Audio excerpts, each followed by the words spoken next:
Hi everyone, my name's Mel and this is my YouTube channel, Patchy Pony Stitcher. This is a channel about cross stitching, which we refer to as Flosstube. So welcome if you're new. I've had quite a jump in subscribers since my last video, and welcome back if you're a returning subscriber. If you are new, thank you for coming along and checking me out. I've got a lot to share with you today.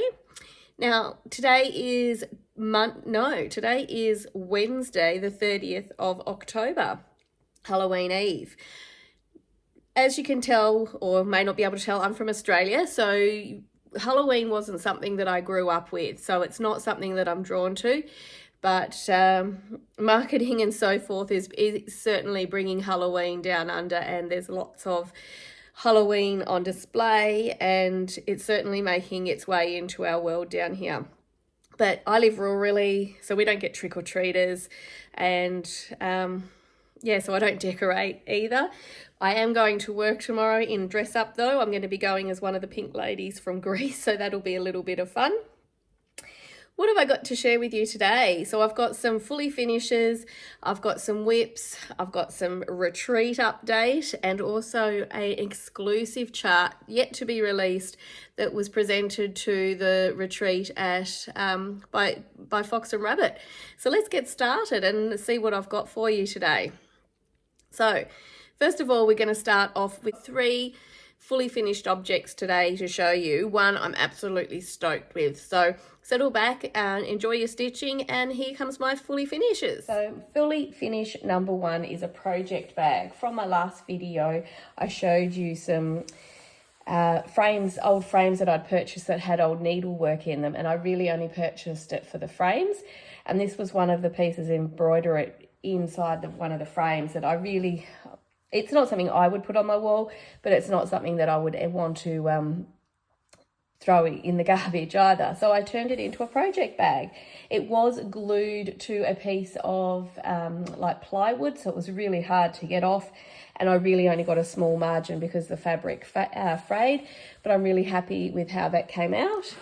I lined it with some fabric that I had in my stash, and I did put wadding in both sides, which has made it a bit poofy. I haven't done that before, so that's probably a lesson learned, that it's a little bit too poofy for what I would normally like.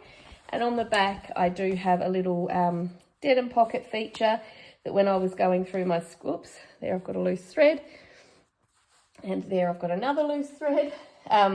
So going through my stash, I came across some denim that I'd cut up from a pair of jeans, and I thought that might make a nice little feature on the back of the project bag. I was intending on keeping that open as an actual pocket, but in the end I decided to sew it shut, and I'll put a bit of lace on.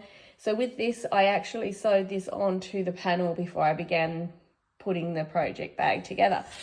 But really happy with how this guy turned out for a upcycled Save the Stitches. The next finish that I'm going to show you is Christmas Tea by Brenda Gervais. This is a little pillow that I have turned this into. So this is on a 32 count even weave that I had dyed myself. I'm just going to zoom in a little bit. 32 count even weave that I dyed myself, and just threads that I picked from my stash. I put a bit of old lace on with a bulb pin, a bulb safety pin, some buttons, and a little 2024 charm. Now, ordinarily when I make my pillows, I do right round and I cut a slit. With this particular one, because I did want to add a bit of lace at the front and also a bit of contrasting fabric, when I was putting this one together, I'm just going to zoom back out a little bit, the panel that I had, or the piece that I had, wasn't quite wide enough, so I did actually stitch 2 pieces together. As you can see, I've got a seam just to make it the size I needed, and then I unstitched just a little bit of that to turn the pillow inside out and stuff it, and then I was able to whip stitch the seam shut again. And I actually prefer this method now, I think, than actually cutting a hole in the fabric and then putting a patch on, because then you can either put rickrack, lace, a patch, whatever. So that's just another bit of the same lace with 2 old buttons that I've sewn on, just to give it a bit of a textile feature. And yeah, so that'll sit in my Christmas dough bowl with my other Christmas stitching. So I was happy with how that guy turned out. And my favourite FFO that I've done is my First Day of Christmas by Liz Matthews. So I turned it into a tree.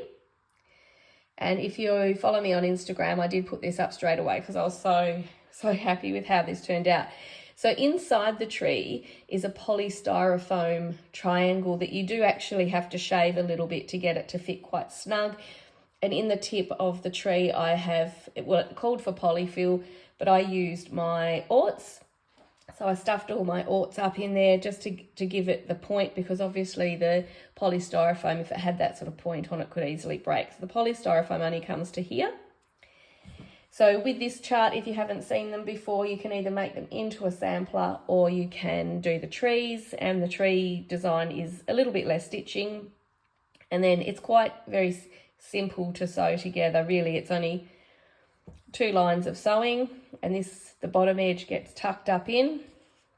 Now, I did have difficulty finding the moss that Liz Matthews called for, and I found this fake, well, it's not greenery, but you could buy this in the green, but I chose to buy it in the autumn colours to match the chart and the colourings. And I had a little pot from Tim Holtz that I got a long time ago with the intention of these trees, and I've just used an actual stick for the trunk.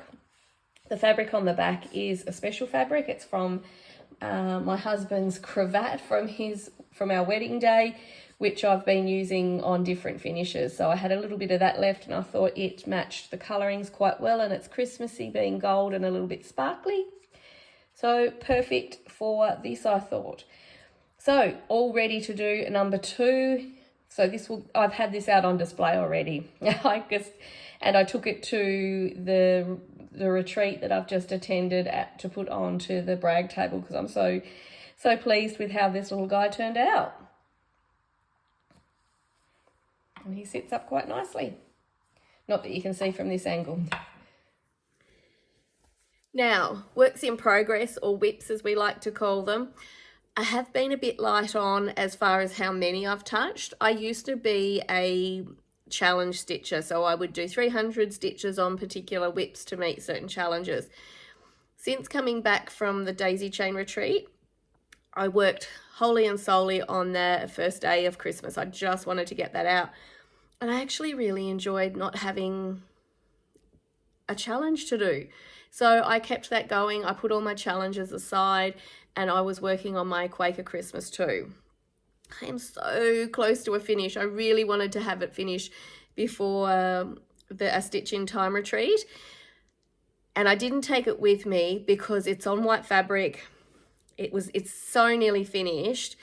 But it's a Quaker, and Quakers are not good for retreats because I need 100% attention on the project when I'm working on a Quaker. So sadly, it's still not finished. I've got one motif to go. So that would definitely be hopefully, I'd like to say it's going to be fully finished before I film next, but at least I know be finished, because that's my plan over the next couple of days is to finish that one. And I just love it, and so close to a finish that I can taste it. So I am going to show you what I have been working on, and I'll come back to you shortly. WIP number 1 that I worked on at the retreat was this little Mill Hill Winter Holiday rocking horse. I had already completed the stitching on this already, as this is my car project, or was my car project, and I took it along to put the beads on. As you can see, when I first started this, I was on the wrong orientation, but never fear, Mill Hill gives you plenty of thread, so I was able to restart it and have sufficient. So I've done all of the beads except for the white beads. Now the white beads, which I'm going to show you, are actually quite large, and they're matte, and I felt that they stuck out way too much. I'm going to bring in, see how the white beads, I felt for myself, were just too much. They were too big, so I decided not to put those on while I was at the retreat, and I will actually complete that now at home with some smaller white beads or something that fits what I like. I've done a couple of mill hills before, so where you just trim them out and I put some adhesive felt on them. So this one will be ready for Christmas, and it will be ready for my next video as a fully finished object.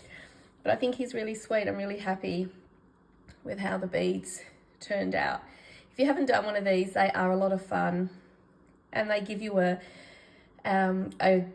good finish in a relatively short amount of time. And I do like those green treasures on the saddle blanket. So that is the Rocking Horse by Mill Hill. I do like to do one of these every year, so this is my yearly ornament. So the second WIP I want to show you is a needlework press spool chart. It says my treasures are my friends. You can't actually see the full design in on the mock-up, and I can't show you the inside because that would show you the chart. So this was gifted to me from Emily, who didn't want to stitch it. So I knew that I wasn't going to be stitching the actual design itself, but I like the concept of having the spool and the stitched piece around. So this is what mine looks like so far. This was a completely new start at the retreat on the Friday afternoon.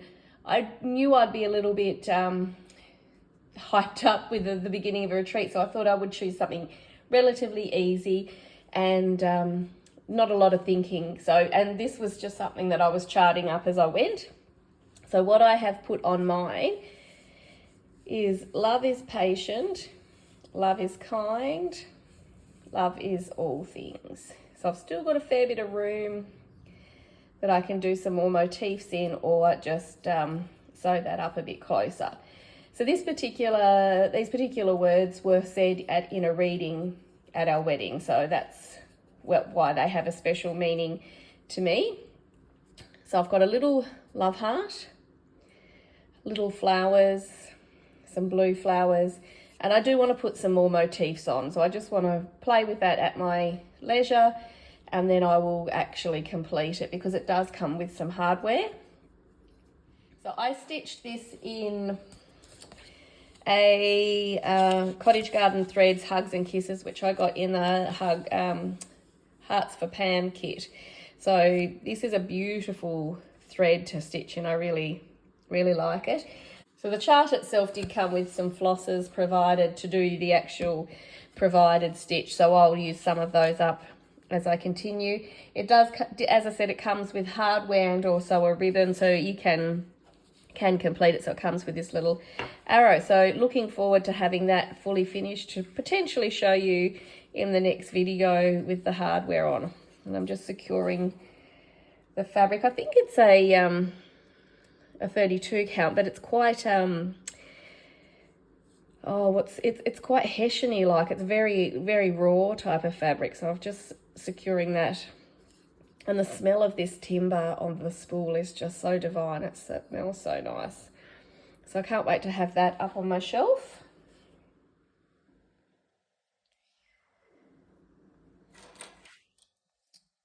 Now this was a planned start for the retreat intentionally. I did the first day of Christmas. I started that at the Daisy Chain retreat and finished it quite quickly afterwards. So I thought I'd start the second day of Christmas at the Stitch in Time retreat, and hopefully I'll be able to keep the momentum going. And I might even just plan these particular trees as retreat starts, so each one has its own little memory. So this one is the Two Turtle Doves. Now the threads are very similar, if not some are the same, and then I'll just bring the finished one back in. So Liz does a great job of keeping the threads very similar, or just adding a few more in and taking one out, which is what happened when I kitted this up. So going forward, I'll be able to just continue to pull in and out the same threads. And these are DMCs, and that's why they're a little bit crinkly, because they've been on bobbins before.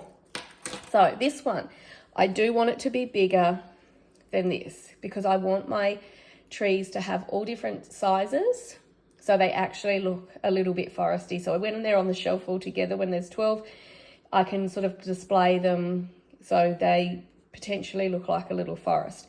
So this one, this was on 25/1, and this one is 2/32 count. So there are 18 of these little doodads. 1, 2, 3, 4, 5, 6, 7, 8, 9, 10, 11, 12. So I've done 12 and a half. So this is going to be 18 centimetres wide. So I'm predicting it's going to be about this wide. So you can see there's going to be quite a significant difference between the two, which I'm really stoked about because, as I said, I really wanted a difference. Now, this particular one, I've already got my little stand in mind.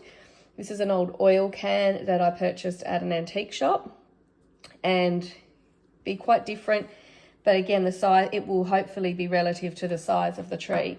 So I'm really looking forward to finishing this one off. Got a long ways to go. I didn't get as much done as I was hoping, but I did get other work done, so that's great. Now you'll notice that Liz has initials in hers. I decided I didn't want initials in mine, so I've just changed it and I'm putting some windows in my little houses. So I will continue along with that one. This one, I was quite monogamous when I got back from the daisy chain. I'm not sure, I'm hoping I'll move on to this pretty much soon after I finish my Quaker Christmas, which I'll talk to you about soon. So that is the third whip that I worked on at the retreat, and really happy with the progress that I made and came home with quite a few hours of stitching done. So still lots of progress, really happy with the work that I got done over the last couple of days at the retreat. So I've got a bit of a project list started beside my chair. I've got the Quaker Christmas I want to finish. I want to get that little spool done. That's only a little bit of stitching, and then crack on with the second day of Christmas and try and see if we can get that done before Christmas too. Oh, and I've got to finish that beading on the little mill hill as well. So that's where I am project wise. Now I'm going to talk to you about the retreat and all the fun that we got up to. So the Stitch in Time shop in Hobart hosted the retreat, and Brendan and Karen were the guests from Fox and Rabbit, which you've probably heard of Brendan and Karen quite a bit. Their fabrics are very, very popular. Now, as I've said, I'm not really hugely into Halloween, but being that this was a local stitching retreat, how could I pass that up? So I decided to go anyway, and there was lots of fun. I painted my nails. I wore I sort of got into it a little bit with some spiders and so forth, but I didn't do the full dress up on the Saturday night. But I'll certainly show you some photos of some of the costumes. I'll pop them in here.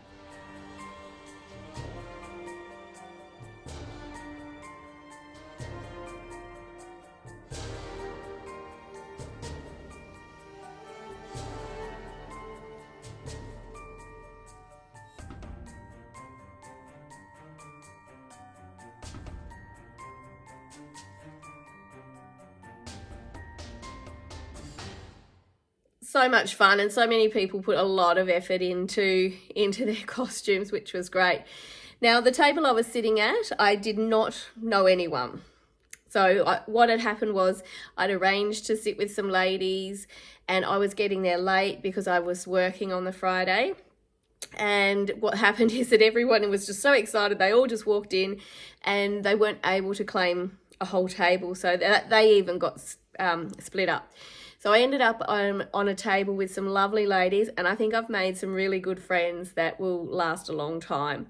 So Georgia was one of them. She's from Hobart as well, so a local stitcher, which is great to have another stitchy buddy that's down here in Hobart. So we'll definitely be catching up, Georgia, and doing some stitching together. The other two ladies, which I got to know really well, was Linda and Denise from Brisbane. Hi, ladies. They are going to the Stitch and Merchants retreat as well next year, which I'll be attending as well, so it'll be good to catch up with them. And we just had a blast. We had so much fun, lots of giggles and laughs, and yeah, retreats are just great for making new stitchy friends. So if you ever get the opportunity to go to a retreat and you haven't done it because you're a little bit shy, it is so worth the effort and putting yourself out there. So what did we get? I'll pop in what was on our table when we came in on the Friday afternoon. So day one, when we arrived at the retreat, the table set was already set with some goodies. So what we got was this lovely mat. So one of those ones that you can click undone and lay flat. And I did use this while I was beading. So I had my little bit of sticky board in here. So when beads flew away, they were all contained, which was really handy. I hadn't thought of that before, but I was really happy with how that worked. We also had a mug from A Stitch in Time with the Halloween Retreat Hobart 2024. So that will go into my mug collection. A bag of goodies and lollies. So some treats there, which was nice. And this gorgeous little handmade Halloween pumpkin. I will potentially change it because I don't decorate for Halloween, as I said before. So this will just go onto my autumn decor with another little pumpkin that I've got. I think he's so cute. So I really love this. I don't know who made them, but they did an awesome job making these for everybody. Day 2, what we'd all been anticipating was the chart, and that Karen had designed especially for this retreat. So on our places when we walked in the morning was this Halloween retreat bag, and what was in it, so there was a $5 voucher for Stitch in Time or $5 off the fabric that goes with the design, a little broomstick pen, a cute little sticker, a gorgeous little fob. It's a spider web fob, and a Stitch in Time ruler, which I haven't actually taken out, which I can now. So it's a Stitch in Time ruler, and it's got some little sticky notes on it, so that will come in handy. Now, what was it, the biggest part? So with the chart itself and the threads were in a sealed bag, so we weren't allowed to open that until Karen and Brendan had actually revealed the actual model, and it was lovely. So these are the threads. So we came with the 12 fancy floss plus the DMC 52, B52. Absolutely love this Gentle Arts colour. Cinder's just gorgeous. So it also came with some thread bling, and of course the chart. So I will show you the chart now. And this is the new design yet to be released for the general public, called Ghostly Grounds. Now, as I've mentioned already, I'm not a Halloween stitcher, so I won't be stitching this one myself. But it did cross my mind that I could turn it into an autumn house, because the colours are just beautiful, and you could change out I'm going to zoom in. You could change out the skeleton border and put pumpkins or autumn leaves or acorns, keeping the autumn stars. You could just change it up just nicely. But I do have a lot of samplers already in my stash. And while I like it, it doesn't hugely grab me because I'm not a Halloween stitcher. So this one is 221 by 221 high, and it was stitched on 40 count. So I'll pop a photo of the model in here for you to see. Just beautiful. It was done up, and the frame on it is stunning as well. So this will be this one has already been claimed by a friend who would like to stitch it. So Linda, this will be coming your way shortly. Our table gifts are so much fun, and there were plenty of table gifts and gifts going around all weekend. So it was just such a delight. So one of the gifts that we got, now I'm not going to be able to remember exactly who gave out everything. I'm sorry, ladies, so I do apologise. So this one is a little lavender bear soap from a lady that actually was at our table who was visiting Tasmania. So on the way down from the boat to Hobart, she'd stopped in at a few different places, and one of them was the Lavender Farm. So gorgeous little bear, some Tassie Devil poo, and some treats in there. So that was one of the gifts, and the lavender smells divine. Then we had some thread drops, Also from a lady at the table, a little pad with a kitty cat. And some, I didn't realise these clips were in it. I do love these Wonder Clips. Some bowl pins, some little candy and some clips. Put those aside. This gorgeous needle minder, which I actually was using on my Christmas tree on the day, or at the retreat. And isn't that just the truth, that we always need more floss? So that was a lovely little needle minder. Then, oops, another, oh, it's come off. I'll have to glue that back on. Another little ghosty needle minder. He is so cute with his flowers. I do love him. So I'll have to glue that back on. And then we've got some more needle, oh, so that's the magical minders for the ghosty one. And then some more thread drops.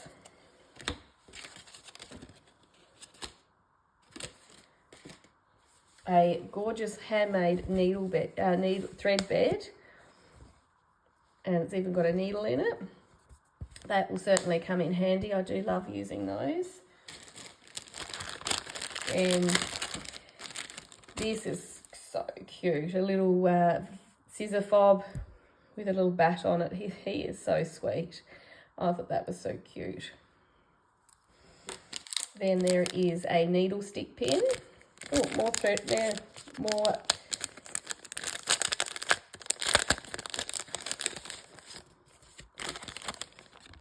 Oh, from Natalia. That was a good idea, Natalia, putting your name in it. So a needle pin and these gorgeous thread drops. Now they're not all the same. Not thread drops. Yes, thread drops. Floss cards. Thread drops, floss cards. These, the pictures are just gorgeous on these. And there's such a nice big stack of them too. And then we also have, from the gorgeous Georgia, she made these little, I'm going to zoom out so you can see. These little bags, sort of like a, put all your tools and so forth in, or even little projects. Now, Georgia chose this one for me because while we were at the retreat, we were talking about different TV shows, and I love Outlander, so this one was very Outlander theme based, and it's got a little potion bottle full of moving glitter. So these are just gorgeous. She makes them actually for Dungeons and Dragons as dice bags, but they certainly would come in handy for our craft as well. So I did very well. I was very, very spoiled. Everyone is so generous. So thank you, everyone. And now I was very restrained with my purchasing at the retreat. I've just got so many different charts and lots of fabric at the moment that I really held back. But I did have to have a piece of this. Oh, now I'm not going to remember what it's called. And I was going to write the name of it. It's a fox and rabbit, of course. Oh my goodness. It's 40, anyway. Doesn't matter. Well, I guess if anyone wants to know, they're going to have to message me so I can find out. But I just love the mottling on this. And on the 32 and 36 count, it wasn't quite as pronounced. And I wanted it to be like this. So this is 46 count. I haven't even stitched on 40 yet. What am I doing? So anyway, I bought a quarter of this fabric. It's going to bug me now. I'm going to have to Google it and look it up. So I will come back to you shortly. Wasn't I spoiled? All those wonderful table gifts. I think that's the bit that just makes your heart sing. People are so generous with their time and their gifts. It's just amazing. So that was really special. I love and treasure all the little gifts that were given out at the retreat. Now, the fabric that I purchased, I did look that up. So it is 46 Duxbury by Fox and Rabbit. And the mottling is just amazing on the 46, but not as pronounced on the the lower counts. And we do know that it all does dye differently. So that's one of the best things about being able to see fabric in person, is that you can see what counts you like. So I like 32 and I go up to 36, and I've been trying to build my stash up of 36, but someone had brought a piece of 40 back to their table of this, and I just loved it. But of course there was no 40 left when I went to the table, but they had the 46, which the mottling was just amazing on, which I really, really like. So I'm going to challenge myself. I do have a piece of 40 in my stash already, so it might be worth me having a go at that one before I jump straight into 46 and scare myself silly with such a high count of fabric. Now, the only other purchase I've made since I've seen you left is a Jingle Ball ticket. So looking forward to catching up with people at the Jingle Ball. But I did also purchase one of the classes. I have to purchase a PDF because here in Australia it would take far too long for the kit to arrive. And I have chosen to do the Hello from Liz Matthews one, which I'll pop a photo of that one in here, which is a star-shaped ornament. Well, it's not even an ornament really, so I guess it's like a shelf sitter or a biscornu. Now, the reason I chose this one is more so for the class of how to put it all together. I've tried to do shapes before, and I've also tried to do a stocking before, and things just don't come out. I've done a biscornu, and that has come out okay. Come out that I was happy enough with it. So I thought this would be a good opportunity to see something a little bit more technically difficult, being the star. So I have got my pattern already, and I have got my fabric decided on. I've just got to put my flosses together, but I do believe they're DMC, so I should have all that on hand. So I'm going to be making a good hard start on that as well before Christmas. So actually my list is probably going to go Quaker Christmas, finish the beading, finish the spool, make a start on the Hello from Liz Matthews star for not that we have to complete the project during the tutorial that she does online, because we've got 30 days access to the video. But I'm hoping that once we get to that point, I'm going to be really eager to finish it. So I would like to have as much of it done as possible. And I'm not going to be popping the snow in. I'll put the picture back here again for you. But I'm not going to be putting the snow in because we don't get snow in Australia. So I don't think that's necessary. I did toss up between Petty Point and a linen. It's because the Petty Point's got the snow on it. I still might yet. I still haven't pulled the flosses. So once I pull the DMCs for it, it may go to a Petty Point, or it may just go to a standard sort of neutral linen. So that is one of my bigger plans for the next coming weeks, is to get a good hard start on that. So by the time the Jingle Ball rolls around, I'm nearly ready to start or actually go along with it and do that. I haven't done one of the classes before for the Jingle Ball. I did do just general admission last year and enjoyed that. I didn't get a chance to get into any of the stitching rooms, but I did like the entertainment and also the shopping experience and the freebies that came along with it. So looking forward to the Jingle Ball again this year. So other than that, I haven't got any other further plans. No more retreats until the Stitch and Merchant one in, I think it's May, at the end of May next year. But lots of Christmas stitching coming up. I may do a little Christmas finish parade of previous finishes that I have done in the past, coming up to Christmas. Once I start to get my decorations out, I'll do a little parade of the ones that I have done, so you can see and maybe get some inspiration too. Sorry about that, had a little bit of a tickle in the throat, and I think all those lollies that I've been consuming since now that I've shared everything, the lollies sort of, I'll just have one and another, and anyway. So I'm going to do a little parade of my finishes once I get the decorations out to start decorating for Christmas, which generally is the last 2 weeks in November. I will start to to pull all that out. So until I see you then, I hope everyone who celebrates Halloween has an amazing time and everybody stays safe. And I will see you soon. Bye.